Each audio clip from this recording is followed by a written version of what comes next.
Here to talk about the creation of a health insurance exchange, we have the chair of the Senate Health and Human Services Committee, David Hann. Thanks for joining us today. Good to be here. So, Senator, we just showed the press conference from a couple of weeks ago, and as you mentioned there, you don't believe the governor and his cabinet have the authority to unilaterally move forward with the Healthcare Reform Act and the creation of this insurance exchange without input from the legislature. So a couple of weeks have now passed. Right. Has anything moved forward since then or changed? Well, a couple of things we've been doing. We've been looking at the federal rules and also at some of the provisions in the state statutes and Constitution, because we are concerned about what the governor is doing. We think that this is not the way to pursue this, frankly. We think there's a question about whether we should pursue it at all, but if you are going to pursue it, we don't think this is the way. So we have been doing some research on various questions related to this, and we are contemplating holding some hearings in the next few weeks.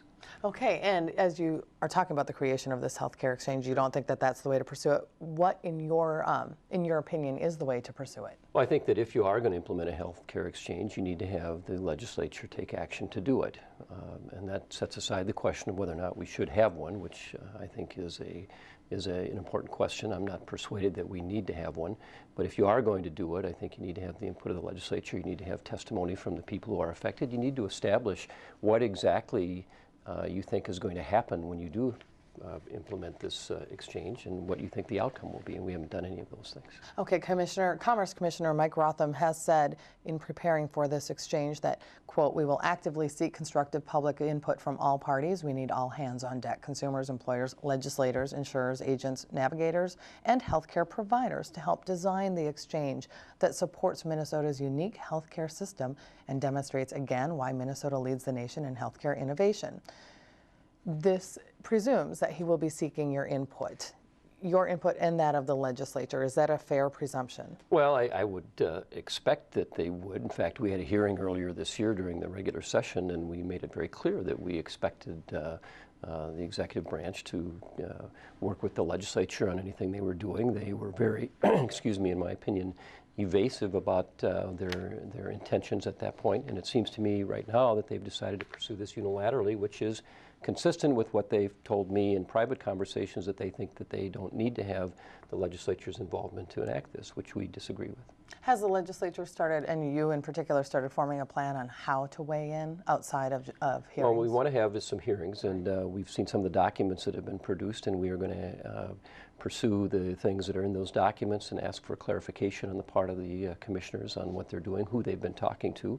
There have been no proposals that the administration has given to the legislature. There were no bills introduced to form an exchange. There's been nothing formal, and in fact, from my perspective, nothing informal from the administration on this issue. And we think that, again, it seems to me that what they are doing is working in concert with the federal administration in Washington to bring something to Minnesota that is presumably going to be presented to the public and say, here it is, take it. So, Mr. Chair, let me ask you, 6 states so far have enacted health insurance exchanges. 2 of those were predated to the healthcare reform.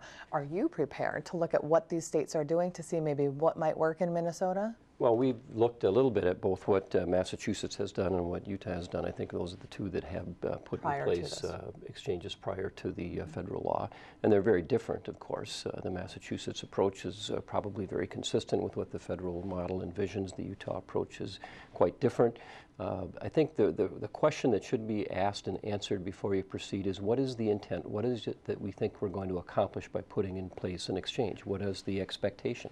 And have some way of measuring those results. If you think that you're going to get lower cost or better outcomes, then those things ought to be defined and put and talked about, and we ought to measure those going forward.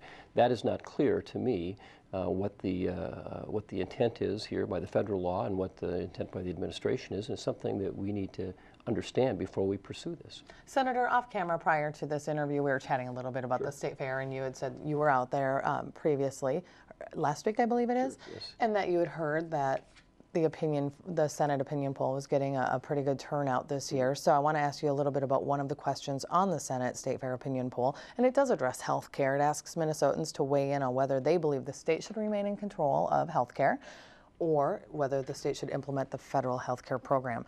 So how much weight will you, as chair of the HHS committee, give these results? Well, we're going to be interested to see what people think. I'm hopeful that people will express the view that they would prefer to have local legislators and government pursue healthcare questions rather than federal government. It's always preferable to have government closer to where the decisions get made, in my opinion. That way, if something isn't working, you can change it relatively quickly. If we put in place this federal healthcare structure and it's not working well, it's going to be extraordinarily difficult to change it. We think we're much better off if we're going to do healthcare legislation to do it at the state level. And that way, if there are problems or things that need to be done differently, we have a better opportunity to do it. And if the majority of Minnesotans disagree with that, will you take that into consideration? Well, I think we'll take it into consideration. What it'll tell us is that we need to do some more work at trying to educate or explain or understand what the opinions are. Sometimes when you have opinion polls, they may not be as expansive as you'd like, but we'll keep working at it. And Senator, the committee, HHS committee, will change dramatically next session. Senator Linda Berglund has stepped down. Senator Tony Laurie will now be the new lead minority member on that committee. What do you think he's going to bring to the table?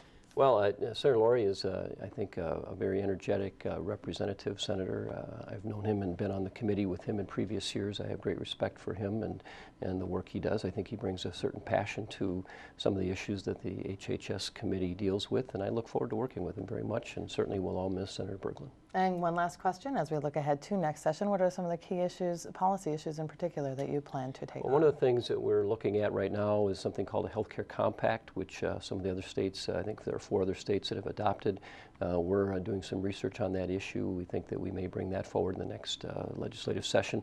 What that would do is create a structure that would allow the states to have direct control over the spending of the monies in healthcare. And as we said before, we think that is the direction we need to go, and that is a mechanism that seems to be workable, and we're going to explore that. And I'm certain we'll have you on the program plenty of times next session to discuss these issues. So again, and as always, thank you for joining us. We appreciate your input. Yeah, glad to be here.